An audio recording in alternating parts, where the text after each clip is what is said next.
I was growing up, I absolutely loved going to the local arcade. I would spend hours in there playing fighting games, shooter games, and of course beat 'em up games. But very few of any of those games had any kind of RPG characteristics. One of them that did though was Knights of the Round by Capcom, and it really stood out for it at the time. It was a beat 'em up RPG hybrid of sorts that came out in 1991.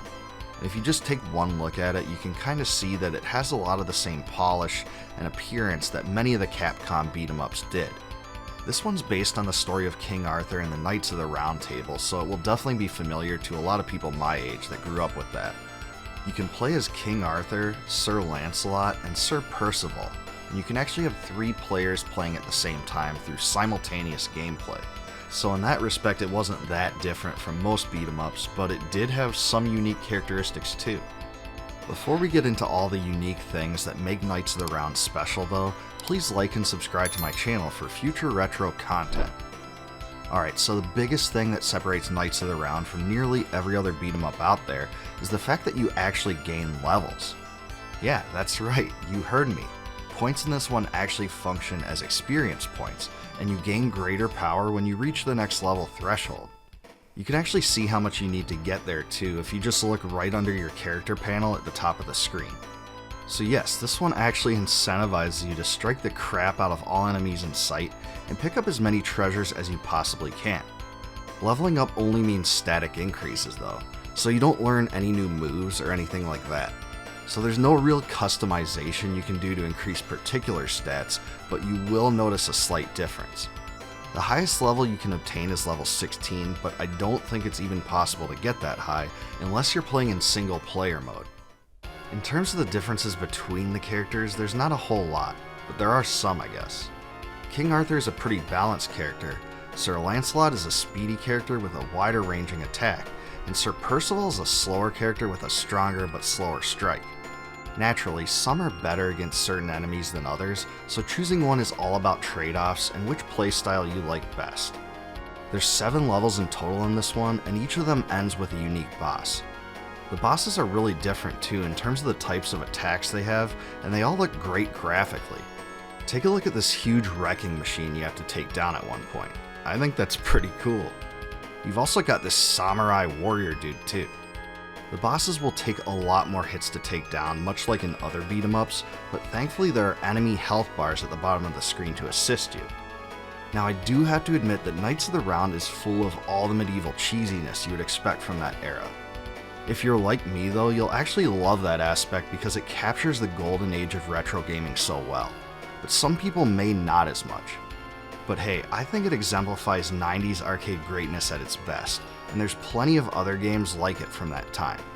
The Golden Axe games certainly come to mind too. The most corny and comical part of the whole presentation has to be the horses though. After you've knocked enemies off their horses, you can jump onto them yourself and ride them around hacking at enemies from overhead. Now there's nothing too crazy about that in and of itself, but the funniest part of this whole thing is how it looks when you try to back up once you're on a horse. The horse actually steps backwards as if it's moonwalking or something. It's just really weird and you'll notice it right away. You can leap and stomp on enemies with the horse though by quickly pressing forward twice, so that's pretty cool. I still can't get over that backwards trot though. It makes these horses look like they're on drugs or something. But hey, maybe Camelot is full of hallucinogenic substances. Each of the characters actually have some unique arcade style attacks, and most of them are easy to execute. Your characters can also jump and attack midair, so that's pretty cool too. There aren't special magical attacks like you'll find in almost all other beat 'em up games out there though, but I do think they packed a decent amount of variety into this one regardless. The music is kind of that standard fast-paced arcade style you'd expect to hear. It sounds far more like other beat 'em ups than any kind of RPG music or anything like that. It's definitely enjoyable though because it captures the early 90s well, and there are a lot of different tracks. Knights of the Round was brought to the SNES in 1994, and it's a really good port. Even though a lot of the beat 'em ups at the time suffered greatly in their transition from arcade to home consoles, this one looks and feels almost exactly the same. The music quality isn't quite as good, but the characters and gameplay seem almost the same as their arcade counterparts. I remember renting this one and playing it with friends back in the day, and my friends and I really enjoyed it. I'd still rather play the arcade version if I had the choice, but this is a really honorable port. And it seems like a lot of other people think that too, because this cart is not cheap. Loose copies of it regularly go for over $100 on eBay. All in all, Knights of the Round is probably the perfect beat 'em up for retro RPG fans to play when they feel like playing a casual game rather than an actual RPG.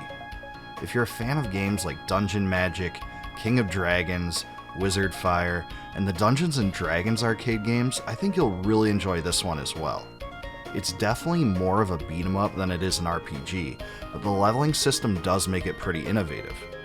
You can beat it in about 45 minutes, and it's most fun to play with friends. It's a great option to pop into MAME and roll with, and the SNES port is really good too. It's probably one of the best beat 'em ups ever on that platform. But what do you guys think? Do you have any memories playing Knights of the Round? And if so, how do you think it stacks up against the other beat 'em up games from that era? Let me know in the comments below. Please like, subscribe, and click the bell for more retro gaming content. If you want early access to the videos I produce and other perks, please consider supporting the channel by becoming a Patreon patron or via the YouTube Join feature.